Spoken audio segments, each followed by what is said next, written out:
Good morning बंधुरा आमी explore with Maitreyi चले एसेছি आरो एकटा नतून ब्लग निये। आमी एखन उदयपुरे आछि।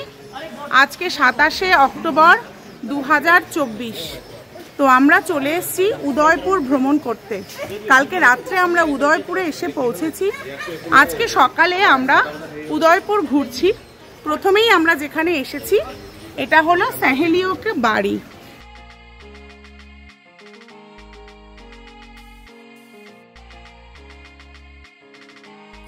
सहेलियों की बाड़ी राजस्थान राज्येर जयपुर शहरे अवस्थित एक अपूर्व सुंदर और विस्मयकर मध्ययुगेर बागान। एटी उदयपुर शहरेर उत्तर अंशे अवस्थित एवं फतेह सागर लेकेर भीषण काछाकाछि अवस्थित। सहेलियों की बाड़ी एकटी पर्यटन शिल्पेर अन्यतम आकर्षणीय जायगा एवं राजस्थान पर्यटन दफ्तर द्वारा परिचालित। सहेलियों की बाड़ीते ढोकार जोन्नो साधारण भारतीय पर्यटकदेर 30 टाका टिकिट, विदेशी पर्यटकदेर जोन्नो 150 टाका टिकिट, छात्र छात्रीदेर जोन्नो 5 टाका टिकिट एवं केउ जोदि भेतरे भिडियोग्राफी करे ताहले तादेर जोन्नो 5000 टाका टिकिट। तो आमराओ टिकिट केटे प्रवेश करलाम सहेलियों की बाड़ीर भेतरे। एटी 1973 सालेर पर थेके भारत सरकारेर द्वारा परिचालित। एर पूर्वे उदयपुरेर राजपरिवारेर नियंत्रणे छिलो। सहेलियों की बाड़ीर मध्य रयेछे एकटा न्याचाराल फाउंटेन, कियक्स, एकटा पद्म पुल और मार्बेल निर्मित हाथिर स्काल्पचार। एटी निर्माण करेছিলেন राणा संग्राम सिंह। एखाने एकटी छोट मिउजियामও রয়েছে যেটি ভারতবর্ষের রাজাদের সম্পর্কে অনেক তথ্য দান করে থাকে। এটি তৈরি হয়েছে ইতিহাস অনুযায়ী 1710 সাল থেকে 1734 সালের মধ্যে। মূলত উদয়পুরের রাজ পরিবারের মহিলাদের বিনোদনের জন্যই রাজা সংগ্রাম সিংহ দীর্ঘদিন ধরে অতি নিখুঁতভাবে এটি নির্মাণ করেছিলেন। इस फाउंटेन का नाम है बिन बादल बरसात। बिन बादल बरसात इसलिए कहते हैं कि जब क्वीन को पता चला कि राजा मुझे हैप्पी करने के लिए ऐसा प्लेस बना रहा है तो रानी ने रिक्वायर की कि उस प्लेस में ऐसा एक फाउंटेन बना के दो कि मैं किसी भी वेदर में जब स्विमिंग करूँ, शावर लूँ तो मुझे फील होना चाहिए मैं बारिश में ना आ रही। तो दैट वन बिन बादल बरसात का फीलिंग करने के लिए तो आप तो नहीं कर सकते, लेकिन वो फीलिंग मैं यहाँ दिला सकता हूँ आपको। पहले ज़माने में क्वींस यहाँ पे शावर है, दैट वन स्विमिंग पूल, उस ज़माने के स्विमिंग पूल है। कहते हैं राजस्थान का उस ज़माने का लार्ज स्विमिंग पूल था उस ज़माने का 300 साल पहले। और यहाँ क्वींस जब शावर लेती अपने फ्रेंड और डॉटर के साथ, कोई अदर जेंट्स नहाते हुए ना देखें, इसलिए गेट इज क्लोज, ये पूरा प्राइवेसी बाउंड्री के अंदर है। और जब क्वीन शावर लेती तो कुछ सेकंड के लिए आंखें क्लोज होती है, नो डाउट। तो आप शावर नहीं ले सकते हो, लेकिन आप अगर 5 सेकंड के लिए मेरी बात मानते हो तो सिर्फ 5 सेकंड के लिए अपने आईज क्लोज करोगे तो आपको ऐसा फील होगा कि आप कभी हेवी रेनिंग के बीच में खड़े हो और चारों तरफ बारिश हो रही है। 5 सेकंड।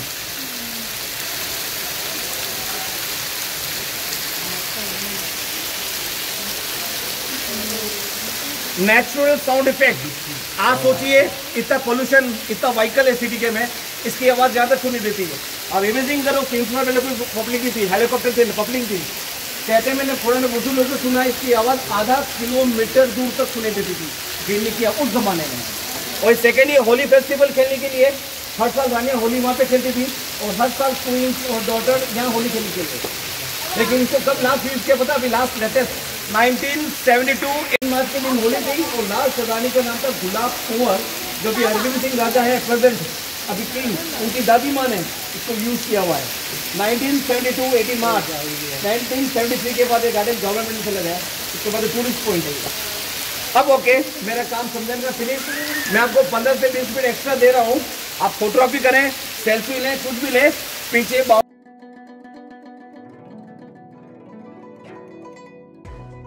किंबदंती अनुसारे রাজা সংগ্রাম সিংহ নিজেই এই বাগানটির ডিজাইন তৈরি করেছিলেন এবং তিনি এই বাগানটি তার রানীকে উপহার দিয়েছিলেন। রাজা যখন বিবাহ করেছিলেন রানীকে, তখন রানী তার সাথে গ্রাম থেকে 48 জন দাসীকে নিয়ে এসেছিলেন। রানী ছিলেন খুব খুশ মেজাজের এবং নাচ গান খোলামেলা থাকা পছন্দ করতেন। কিন্তু রাজ দরবারে তখন ছিল প্রচুর টেনশন ও রাজনৈতিক চক্রান্তের বিভিন্ন সমস্যা। ফলে রানী ধীরে ধীরে আপসেট হয়ে পড়তে থাকেন।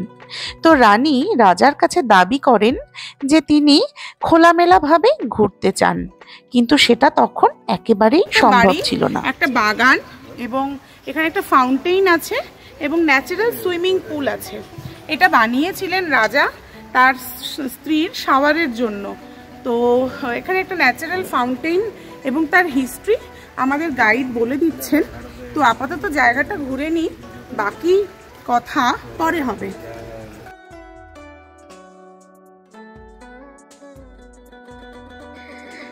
রানীর এই খোলামেলা ঘুরে বেড়ানোর আবদার রাজা কিছুতেই মেটাতে পারছিলেন না, কারণ রাজস্থানের রাজপরিবারের বউদের একদিকে যেমন বাইরে আসা নিষেধ ছিল, অন্যদিকে তাদেরকে সবসময় ঘুমঘাটের নিচে থাকতে হতো। তো অনেক ভাবনা চিন্তার পর রাজা এই বাগানটি তৈরি করলেন, যেখানে রানী তার 48 জন সখীদের নিয়ে মন খুলে ঘুরে বেড়াতে পারবেন। তো বিন বাদল বরসাত অর্থাৎ ন্যাচারাল ফাউন্টেইন দেখার পর আমরা এবার যে জায়গাটায় চলে এসেছি, এটার নাম হচ্ছে রাসলীলা। তো এটা মূলত একটা গার্ডেন বাগান, খুব সুন্দর ফুল গাছ সব লাগানো রয়েছে, চতুর্দিকে ফুল ফুটে রয়েছে, পাখিদের পূজন রয়েছে। তো কৃষ্ণের রাসলীলাকে মাথায় রেখেই এটার এরকম নামকরণ করা হয়েছে এবং গার্ডেনটার মধ্যে একটা অসম্ভব শান্তি আছে, মানে পুরো জায়গাটা নিস্তব্ধ, নিরিবিলি এবং ভীষণ রকম সুন্দর।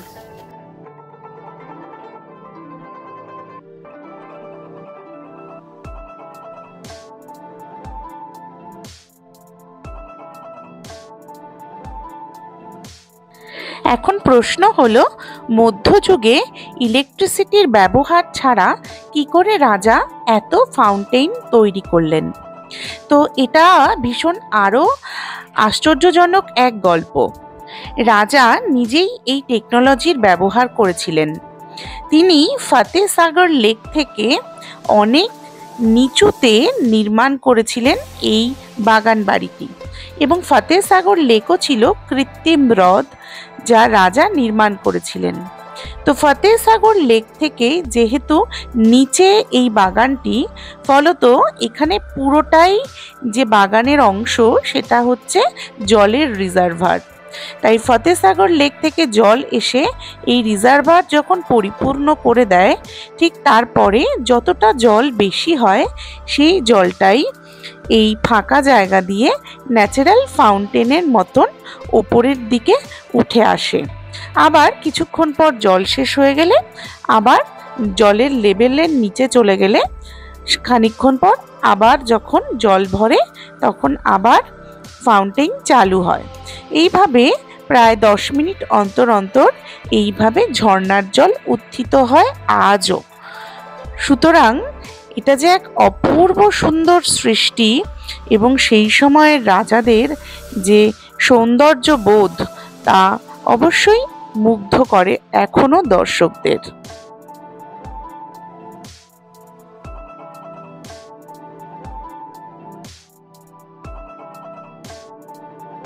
সাহেলিও কি বাড়ির সামনে কিছু দোকানপাট আছে। এখানে রাজস্থানী পোশাক পরে ছবি তোলানো হয়, এছাড়াও কিছু বইপত্র বিক্রি হয় যা উদয়পুরের ইতিহাসের কথা বলে। তো সাহেলিও কি বাড়ির যে বাইরের অংশ, সেই বাইরের অংশে অনেকগুলো দোকান আছে, আর এখানে রাজস্থানী পোশাক ভাড়া পাওয়া যাচ্ছে। কারোর ইচ্ছে হলে রাজস্থানী পোশাক পরে এখানে ছবি তুলতে পারেন। তো তার সমস্ত সরঞ্জাম আছে, আর কিছু গিফট আইটেমও বিক্রি হচ্ছে। সেটা যে কোনো জায়গায় ঘুরতে গেলেই তার সামনে একটা গিফট আইটেমের দোকান দেখতে পাচ্ছি। তবে বাগানটা ছোট হলেও ভীষণ সুন্দর এবং বাগানে একটা অসম্ভব সুন্দর শান্তি আছে। তো আমাদের প্রথম ট্যুরিস্ট স্পট উদয়পুরে এটাই ছিল, সাহেলিও কি গার্ডেন, সাহেলিও কি বাড়ি। তো সেটা আমরা দেখলাম। এবার আমরা নেক্সট স্পটে যাব।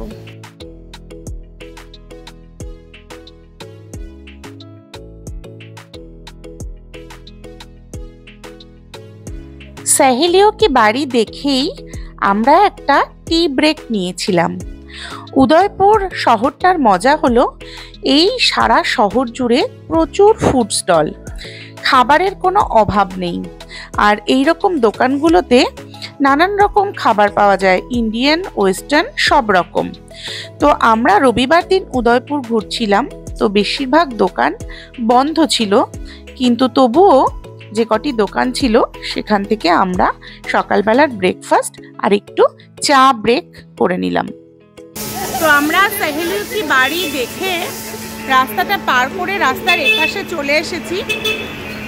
এখন উদয়পুরের বিশেষত্ব হলো এখানে প্রচুর ফুড স্টল রয়েছে, খাবারের দোকান রয়েছে এবং লাইন দিয়ে সমস্ত খাবারের দোকান, এবং সেখানে নানান রকম খাবার, বিশেষত স্ন্যাক্স জাতীয় খাবার পাওয়া যাচ্ছে, চা পাওয়া যাচ্ছে।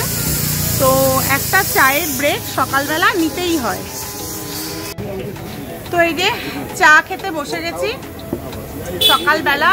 প্রথম একটা নরম নরম রোদ, আর গরম নেই আবার যে ঠান্ডা এমনটাও বলবো না, সামান্য হালকা হালকা গরম আছে। রাত্রে বেশ ঠান্ডা ছিল, এসি ফ্যান দুটোই অফ করে রাখতে হয়েছিল। তো সকালবেলা রোদ উঠেছে কড়া, একটু হালকা হালকা গরমও লাগছে। তো গরম চা খেয়ে নিই।